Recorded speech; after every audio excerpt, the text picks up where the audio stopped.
అక్కడ చూడండి ఎంతమంది తల్లులు ఉన్నారు. They have taken the second birth as teachers. మొదట వాళ్ళు గురువులే.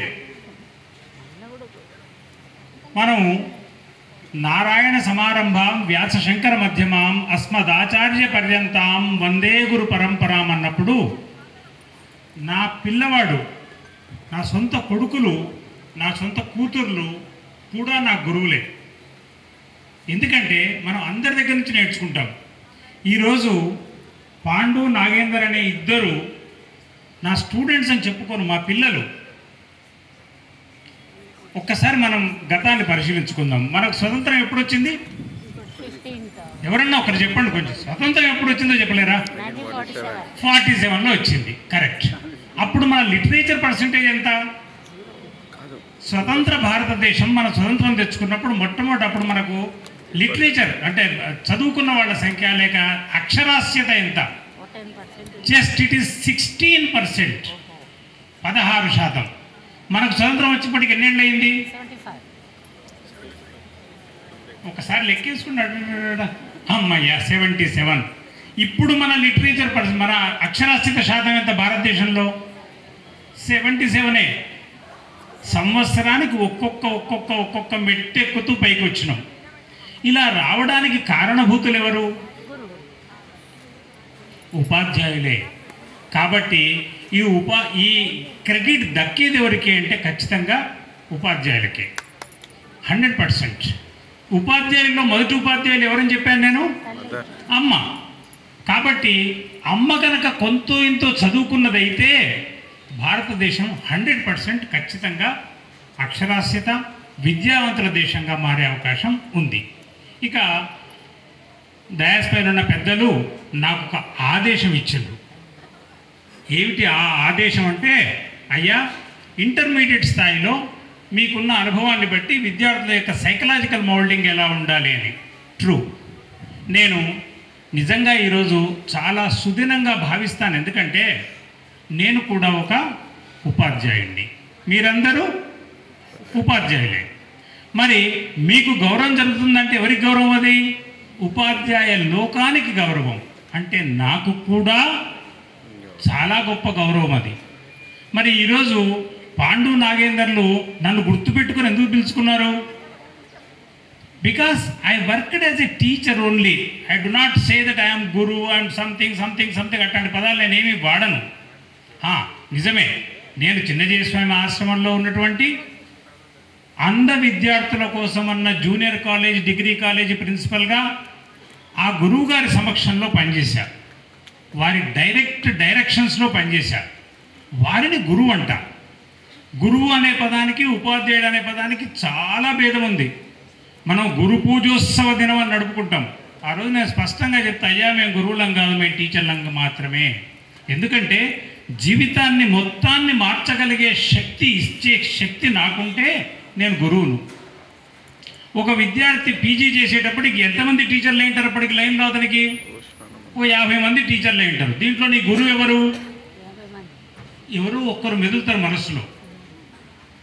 ఎక్కడో ఒక దగ్గర స్పార్క్ లాగా వస్తారు. ఓహో, అతని యొక్క ఎఫెక్ట్ నా పైన బాగా ఉంది, అతను నా జీవితాన్ని మౌల్డ్ చేశాడు, అతన్ని మనం గురువు అంటాం. సన్యాసం స్వీకరించి భారతదేశంలో ఉన్న చాలా చోట్లలో చాలామందిని ప్రభావితం చేసి ప్రపంచవ్యాప్తంగా ప్రభావితం చేస్తున్నటువంటి చిన్నజీయ స్వామి వాళ్ళను గురువులు అనొచ్చు. నేను ఒక టీచర్ను మాత్రమే, మీరు కూడా టీచర్లే. నేను మీ దగ్గర నేర్చుకుంటా, కాబట్టి నేను మీకు శిష్యుణ్ణి మాత్రమే.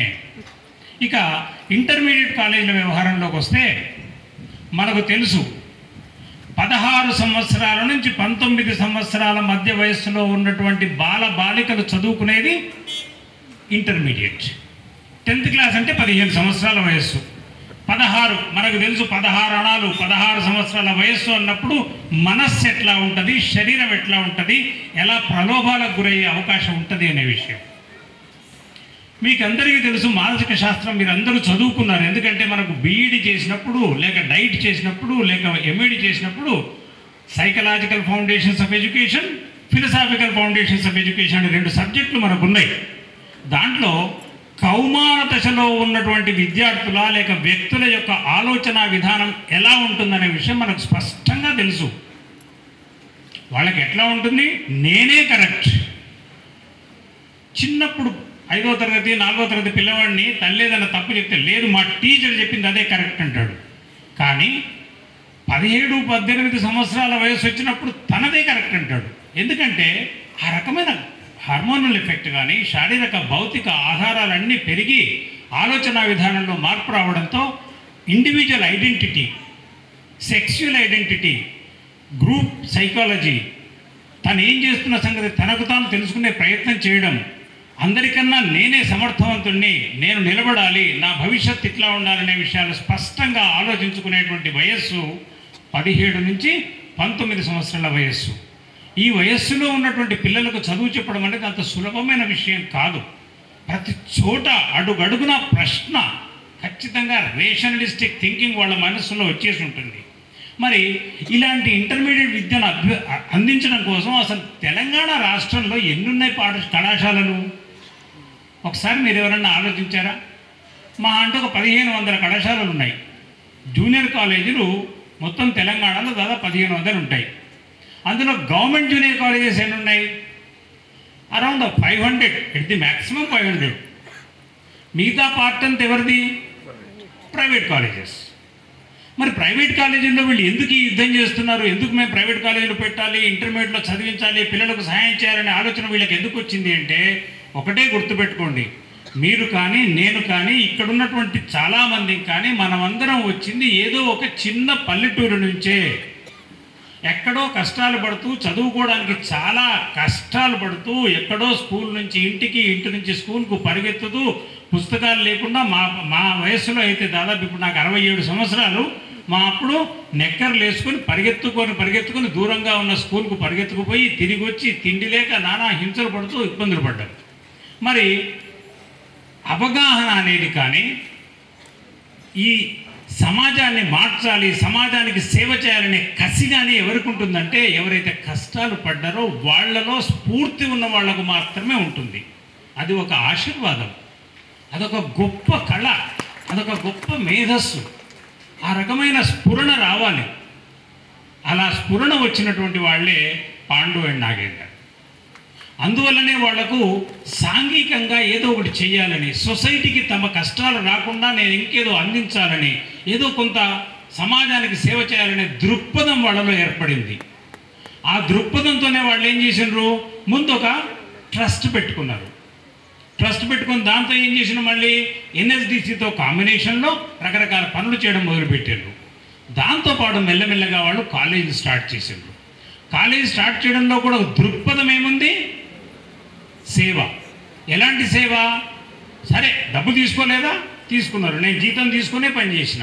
నేను కూడా ఉద్యోగం చేసినప్పుడు సాలరీ కనుక 6 నెలలు ఇవ్వను అంటే నేను కూడా ఇంటికి వెళ్ళిపోయేవాడిని. జీతం లేకుండా ఎవరైనా పని చేయట్లేదు.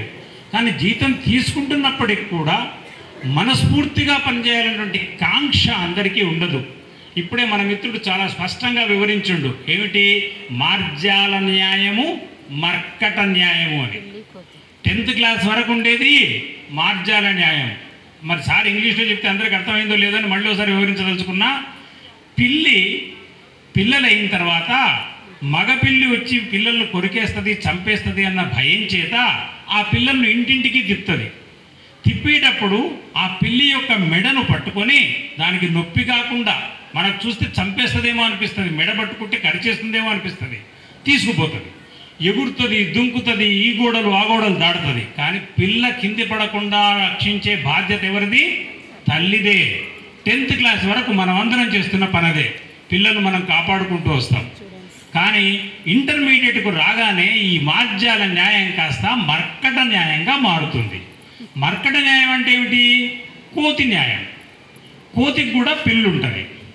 కోతి కూడా చెట్లపై నుంచి ఇండ్లపై నుంచి ఎగురుతూ దుంకుతూ పోతుంటుంది. కానీ తల్లిని పట్టుకుని ఉండే బాధ్యత ఎవరిది? పిల్లది మాత్రమే. పిల్ల కింద పడితే తల్లిది బాధ్యత కాదు. ఇంటర్మీడియట్ లెవెల్ వచ్చిన తర్వాత పిల్లలకున్న బాధ్యత ఏమిటంటే, నా గురువు గారు, నా టీచరు, నా సబ్జెక్ట్ టీచరు నాకు చెప్తున్న అంశాలను సరైన విధంగా నేర్చుకోవాలి, నేర్చుకున్న దాన్ని రీప్రొడ్యూస్ చేయాలి. ఈ బాధ్యత అంతా కూడా పిల్లలదే. కాబట్టి స్కూల్ దాకా మార్జాల న్యాయం, కాలేజీకి రాగానే మర్కట న్యాయం. ఈ మర్కట న్యాయం అర్థం చేసుకోకపోతే నువ్వు రోడ్డు పైన వెళుతున్నప్పుడు నీ రక్షణ బాధ్యత ఎవరిది? నీదే. కానీ అదే 5వ తరగతి చదువుతున్నప్పుడు తండ్రిది. కాబట్టి ఈ కాలేజీని ఎస్టాబ్లిష్ చేసి దీన్ని ఇంత లెవెల్కు తీసుకొచ్చి పిల్లలకు ఇంత చక్కని విద్యాబోధన చేస్తూ దాంతోపాటే ఒక సామాజిక స్పృహతో